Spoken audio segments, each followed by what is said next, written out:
Hello and welcome to the La Jolla Music Society. My name is Laura Prichard and I'm here with you from the Boston area. I teach at Harvard University and I've had the great pleasure for the last year and a half of working with our featured composer today, Aaron Zigman. We will be doing the pre-concert portion ourselves because the rest of the performers are still warming up and getting ready for the performance. This is a wonderful opportunity to hear concert music by composers who usually are heard unseen as we watch something. So I think it'll be really fascinating to get to hear about how some of this music is put together and some of the stories behind pieces on the program today. Now, my background is mainly that of a musicologist now. I write about music, I review, and I teach college.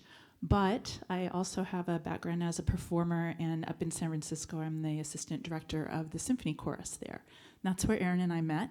He was having the American premiere of his Tango Manos piano concerto, which is a wonderful new, I should say newish work now. It would have been played all over the world for the last year, but for shutdowns and COVID. So it's been heard a few places, and I was going to ask you to start by talking about that piece first. That's one of your newest pieces for large-scale concert orchestra that's starting to be heard, and it was nominated for the Pulitzer Prize last year. So it's a piano and orchestra concerto. So Aaron Zigman.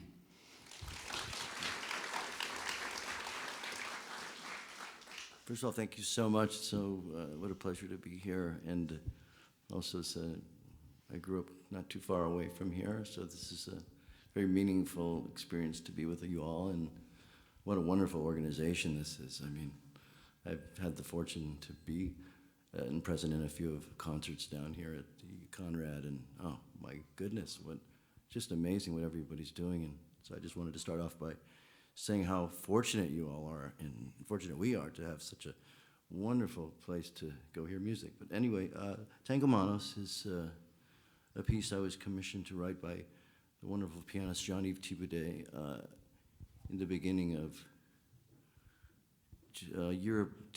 at the end of 2018 for its debut in 2019, at the end of 2019. And it was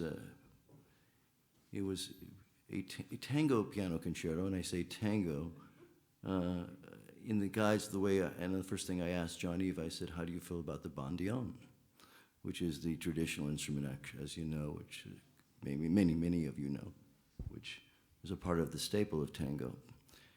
And he says, I love the instrument, but you do what you want. And I said, great. So it's a piano concerto, so I decided not to include the bandeon. As much as I love it.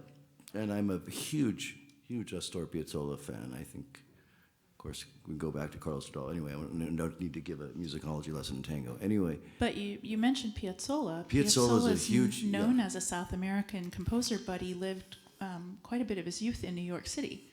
So he had Northern American jazz influences as well, and you studied and played and transcribed a lot of his work as well. Oh, yeah. You'll hear little bits of that in the new piece today as well. Tango and South American rhythms and Cuban and Spain and Moroccan and all, where it kind of, the derivation of tango, it's quite a wide variety. It's very interesting to listen to Piazzolla talk about tango. If you ever get a chance, there's some lectures you can find that he gives online. He was just a wonderful composer. Anyway, so that is how I met Jean-Yves.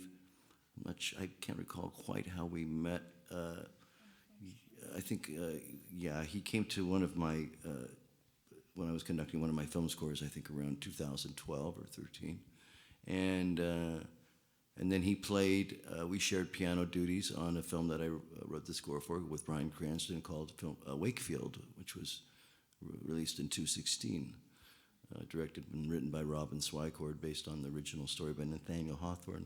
And it was we had such a lovely time and experience together, working together, and we just became good friends, and I guess this nice opportunity came up, and it was a lovely opportunity. And a lot of members of our audience here may be familiar with Jean-Yves Thibaudet's piano work. He was featured just last week in the opening of the new huge San Diego outdoor shell with the San Diego Symphony as well, and he's a frequent visitor to Southern California. As you all know, he's a wonderful, amazing pianist. Yes. Now that's music mostly composed in 2019. It was first heard in 2018, I guess. It was first heard in China in 2019, and then October. it was done in San Francisco in early 2020. Well, actually, it was China. Sorry to correct you, China, and then the Radio France Philharmonique in Paris. After that, in December, and then we went December 22nd. There was a few performances there, and then we went to San Francisco on the last time. Well, Valentine's Day. Valentine's Day, 14, 15, 16 of February. That's kind of it's a tough one for all of us here because it was the week when my piece was played in those 3 days at the San Francisco Symphony, and it was forget my piece. It was a lovely program. They had the Sassons, the Sea Symphony, and the Dukas. Anyway, that week, and after that, the 3 performances, the next week, everything started shutting down, as you know, that February. So it was a very tough time, but now things are... So what have you been doing? The life of a composer doesn't shut down in a way when you are sequestered at home and you have a little more time to yourself. So what kinds of things have you been able to accomplish in the last year and a half? There's this new piece that's receiving its world premiere today, Rhapsody for Cello and Piano. And we'll talk about some of the different sounds that you'll hear in that. And what else have you been working on? I have, since that period, I've probably done, I think, 5 or 6 film scores, and I was commissioned, I'm working on an oratorio at present with a lovely librettist from New York named Mark Campbell, a.k.a. Silent Night, Elizabeth Cree. He was mentioning a piece that won the Pulitzer Prize. It was a short opera, and Mark Campbell wrote Silent Night, yes. Silent Night, that is about the Christmas time truce in World War I. And he is writing the libretto for you. You have a project that's a co-commission. It'll have its world premiere in about 2 years from now. 2 years from now, yes. So you're writing a big concert oratorio. Yeah, it's a big concert oratorio, which is, I'm sure everybody knows what oratorio is. It's the only difference really to oratorio and opera is the staging, right? Opera, oratorio is very limited in the amount of staging you can do. Can you say who'll be playing it? Is that public yet? The Shanghai Symphony Commission and the Co-Commission is a very big orchestra, but I'm not at liberty to say whom yet, even though it's finalized, but I've been told to wait a few weeks. So I do what I'm told. Can we talk about most of the time? Can we talk about the title and the subject? Okay. The title of it will be Emigre, and it's set in 1930s Shanghai. Go ahead. Oh, it's called Emigre. It's a story about the Jewish diaspora in the period of the late 30s and 40s, the exodus that the Jews had to make to get out of, at that time, Germany, and in that part of the world that was not so friendly to them, if you will. So in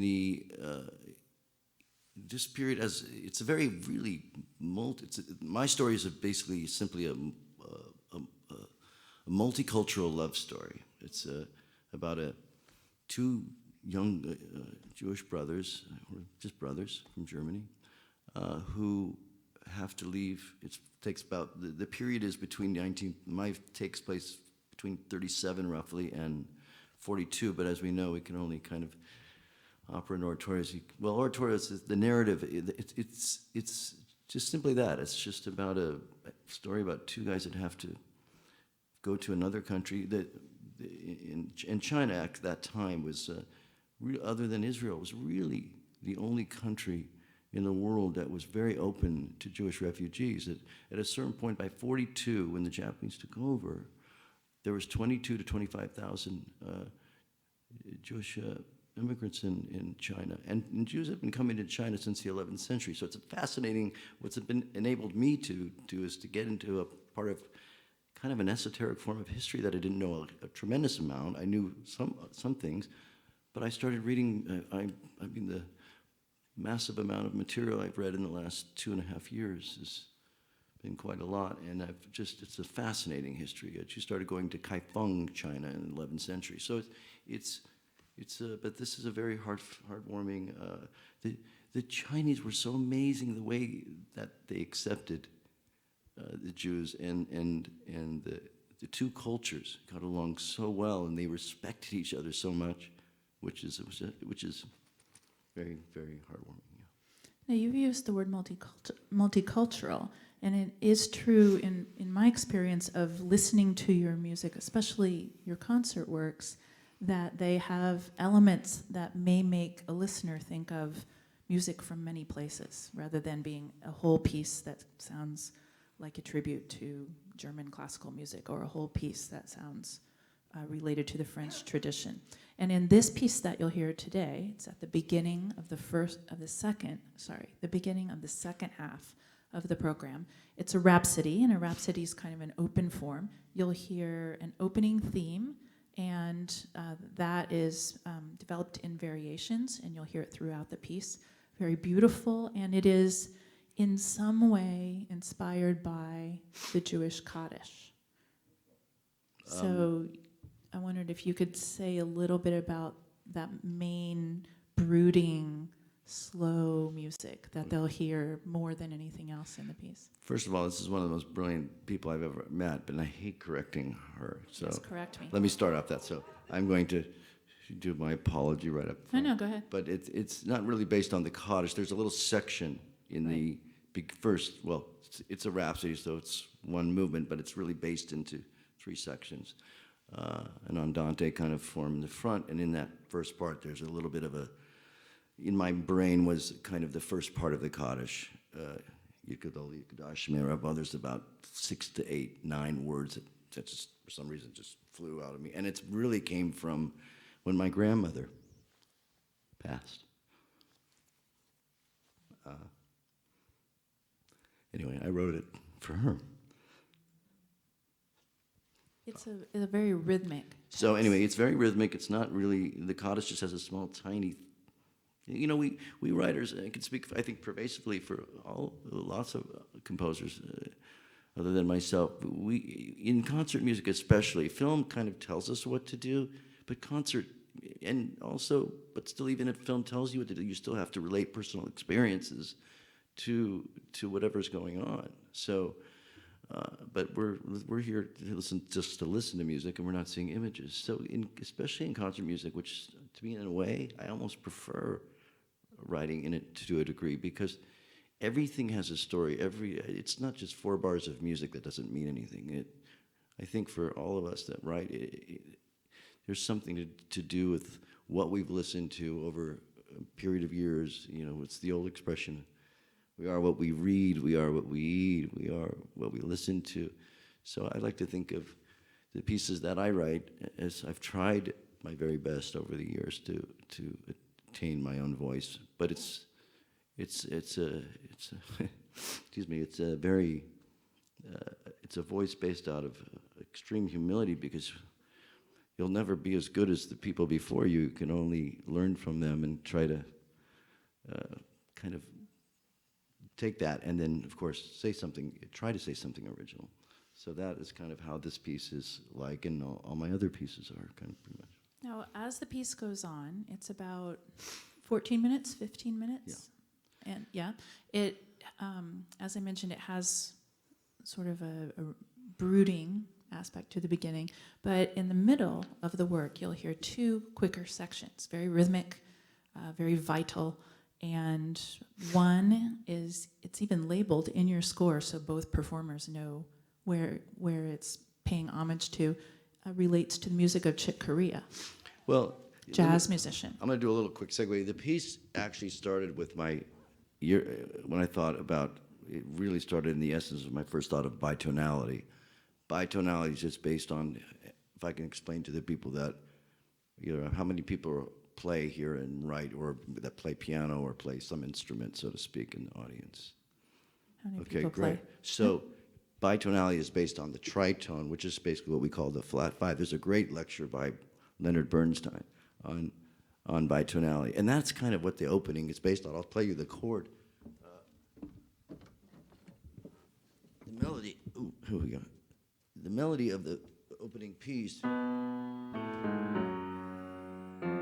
cello has, and then here we get to the bitonality of it all.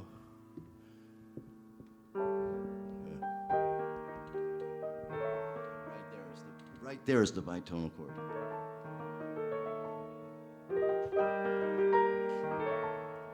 So do you hear the dissonance in that subtle? And then there's also,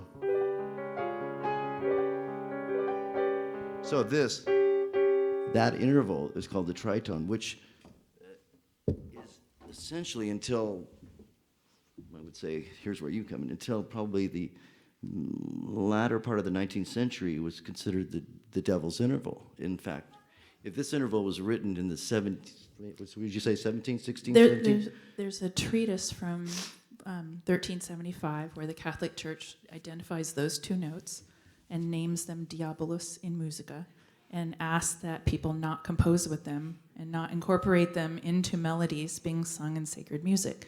And so it acquired this power in music and is used throughout the 1800s when there's some element of mystery or magic or danger arrives. So you'll find that, but in a very beautiful way. And it's present even in this Chick Corea section.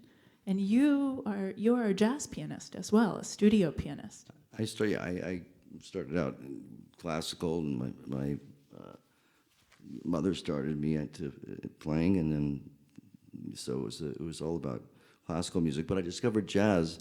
I'll tell you, the guy who turned me on to jazz was my brother, who's sitting in the audience. He turned me on to Herbie Hancock, Chick Corea, when I was like 10 and a half, I think. And back then, here's where I'm dating myself, really.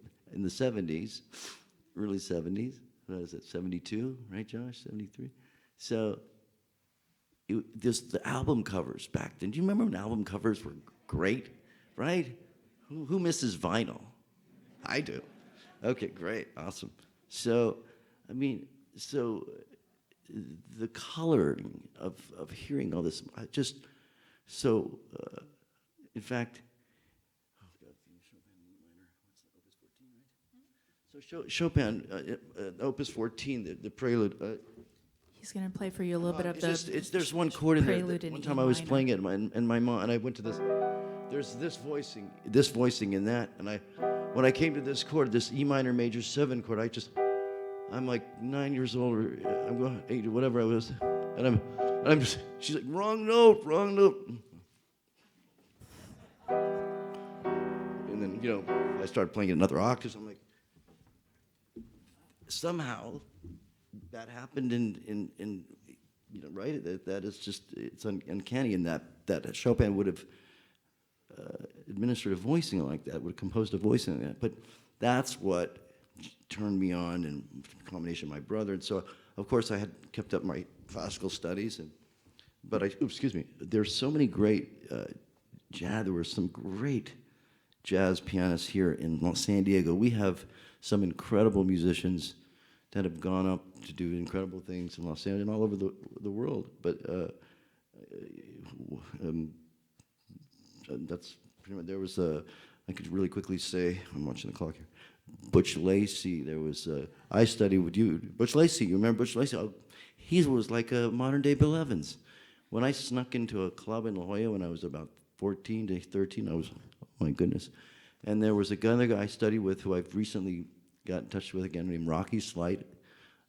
Mike Wofford came up to LA from San Diego to become a very competent studio musician. And myself, when I was about 14 and a half, 15, I started paying attention to what was going on in Los Angeles as far as the studio world and all the great studio musicians, and that's what I wanted to be. First and foremost was a studio musician, pianist, and go to LA, and I knew that I had a lot of work to do to get there. So, what's that? Yeah, and then I met a relative in my family that's related to us, a gentleman by the name of George Bassman, who really became my conservatory, and I studied with the professor of performance piano at USC. So I was kind of doing it while I was doing it, so to speak. But George Bassman's music, I'm from a town in Illinois called Kansas, and my middle name is Dorothy. So my favorite musical and movie as a child was Wizard of Oz. And George Bassman did, for example, all of the orchestration of the tornado scene in The Wizard of Oz, and was one of the great kind of unsung And If I Only Had a Hollywood Brain. orchestrators. Yeah, Yeah, If I Only Had a Brain. really a master. If I only had a brain. Yeah. He was the one that first taught me that you could how the trumpets move chromatically. When I was just learning about orchestration when I was 18, 19, and I went to George, and it's funny. George didn't go to conservatory either. He had an amazing.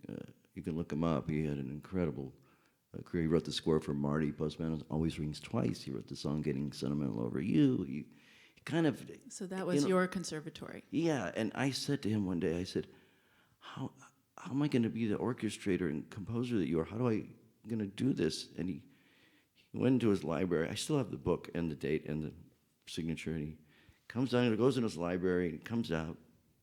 He looks at me real kind of little pause. And he puts his book and he shoves it into my stomach, literally. He hits me. Take this home and look at it, kid. And when you got any questions, give me a call. And it was the Walter Piston. Yeah, I have his office now. On orchestration, the kind of quintessential book that Harvard uses. It's a brilliant book. It's Berlioz, very Piston. detailed. It gives very specific advice. It's very opinionated. It's based on a detailed knowledge of the scores, playing all the music many times. Now, you mentioned bitonality and you mentioned influences in Los Angeles. I know a favorite composer of yours is Bernard Herrmann, and he uses bitonality in his music, and we're going to get to hear a piece by him right at the beginning of the concert. I wondered if you'd say a few words about him. Oh, Bernard Herrmann. If anybody wants to know everything about Bernard Herrmann, read Heart at Fire's Center. It is the quintessential book on the greatest anecdotal stuff you'll ever come across. Wonderful, amazing. I will spare you. Won't do my Bernard Herrmann imitation. So, but I kind of did a little bit of when I did George. But yes, Herrmann was. It's RKO, right? RKO. RKO. Yeah, RKO started out with doing dramas for radio in the late 30s, early 40s, and he didn't get to picture until late 40s, right? So we all know that Herrmann was the quintessential composer for Hitchcock. But he was allowed to only use 10 instruments a week on the drama, the radio drama recordings. So you can imagine, I mean, there was one the drama that he did, he used 9 bassoons and a harp. Go figure. I mean, but his sense of orchestration and coloring, because he was an incredible colorist and probably the most brilliant leitmotif writer ever in the history of film, I think, other than maybe Jerry Goldsmith, who came kind of as the heir apparent. Can you play for us an example? Do you have a bitonal? Well, you have a bitonal example I mean, you have by Bernard Herrmann? everybody knows this from Psycho.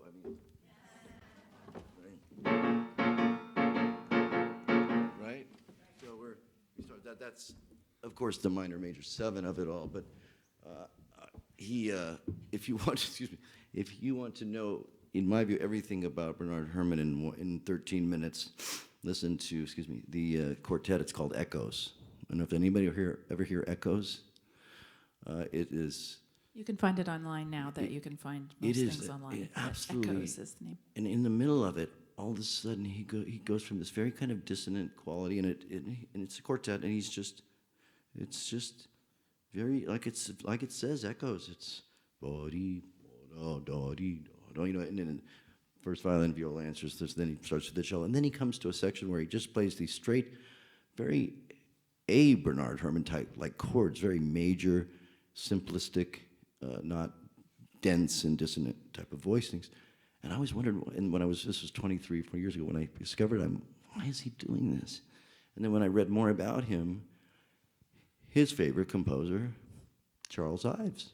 So this was the 4th Symphony that he was kind of quoting. So you have several different things going on at once, different keys interacting with each other. Ives is someone who went to college at the turn of the last century. His father had been a Civil War bandsman, so he had heard different musical groups passing each other on the green in New Haven, and he tried to replicate that in his music. So I think if film music had gotten going about 10 years earlier, I think Saint-Saëns did the very first film score just before 1910. I think Charles Ives would have been a great American film composer, and he would have had this sound swirling all around you, as the film goes on. Now I wanted to say one more thing about the piece that they're hearing today. We've talked about sort of the main theme at the beginning. We've talked about how there is jazz influence in it, but there's also a section, he wrote the piece and I wrote the program notes, so we have different opinions about what the piece sounds like. Isn't that what subjectivity is all about? Yeah, it's fun. So there is a part in the middle, and I want to do an exercise with you to see if you can clap with me, a mixed meter. So the mixed meter goes 1, 2, 3, 1, 2, 3, and then 1, 2, 1, 2. So see if you can do that, because you'll hear that as the second scherzo. Ready? We go. 1, 2, 3, 1, 2, 3, 1, 2, 1, 2, 1, 2, 3, 1, 2, 3, 1, 2, 1, 2. Dig it out. Right. So I said it sounded Balkan because that's one of my specialties, and they dance 1, 2, 3, 1, 2, 3, 1, 2, 1, 2, 1, 2, 3, 1. But he hears it as Manuel de Falla in Spain, over the top. So see what you think when you get to that point. The rhythm has this mix of 3s and 2s, and you'll hear the pianist accenting exactly what you were clapping, but over the top of it for Elisa, incredible sort of more Spanish, you were saying, influence, or Mediterranean. I actually, yes, Alyssa, happens to be, I'll just come up, she is just the most incredible cellist. Those of you have heard her, she's just one of the most incredible, if not the most incredible cellist in the world. And in one of the sections that I devised, I actually reworked some of the sections because she plays such an array of music. As well as Enon as well. Both of them are such incredible musicians. So I was thinking about both of them and their diversity in what they do, and they both really like to play progressive music and traditional as well. And they both are so well balanced together. It's amazing to watch what they do, Enon and Alyssa. So. Well, and we both grew up in the 70s, and not to bring up Kansas again, but the band Kansas, there's progressive rock, there's a lot of meter shifts in it, and there's a lot of not being able to tap your foot quite as you go along, but in an entertaining way, something that kind of uplifts you and interferes with your kind of steady heartbeat and really attracts your attention, and you'll find that in this new piece as well. There's a second fast section, and you'll really recognize that. And Elisa, really, all of us that play classical music, we love those challenges of something unusual and sparkling rhythms and things that you can really get into your body. And Elisa, as a young woman, she was obsessed, very young, age 2 through about 11, with Jacqueline Dupre. She had her recording of the Elgar Cello Concerto, and she said in interviews before that from age 4 to age 11, she listened to it multiple times a day, every day, for the entire period. And her love for the cello came about as a 2 or 3 year old, and she was sequestered at home. She had chicken pox. We can identify with the being sequestered at home. The parents went off to do professional gigs and left her at home, and her grandmother, who was an incredible artist and really amazing mind, created for her a string quartet made of cereal boxes. And so at 2, she had a cello made of a Rice Krispies box, and the pin was a toothbrush. And by the time the parents got home, she said, "I'm ready to play a trio with you." And so they would practice for their professional gigs, and she would practice on the cello. And I think by 3 or 4, she demanded lessons because she realized I'm not contributing equally, and she wanted to contribute. And you can hear those influences still. You can hear like the desire to innovate. You can hear the love of small group chamber music. You can hear the influence of Jacqueline Dupre and the really emotional way of playing. And so he's really created the piece, and especially the end of the piece, based on feedback he's gotten from her. And Enon too. So no, both of them are just they're like such a beautiful, magical unit together. And there's various, as you know, performers around the world that like to stick with each other and they have just a chemistry. And I think especially if the chemistry between Enon and Alyssa is amazing. So yeah, very, very, very blessed to be working with them. Now, we're really grateful to have had this chance to speak with you for a half an hour, and we will put our masks back on. If you have any questions for us, we're going to be right here in the front. They want us to let the audience start moving to the performance. You have about a half an hour, but you can come right up and ask us questions. And we thank you very much for your attention, and we hope you enjoy the show.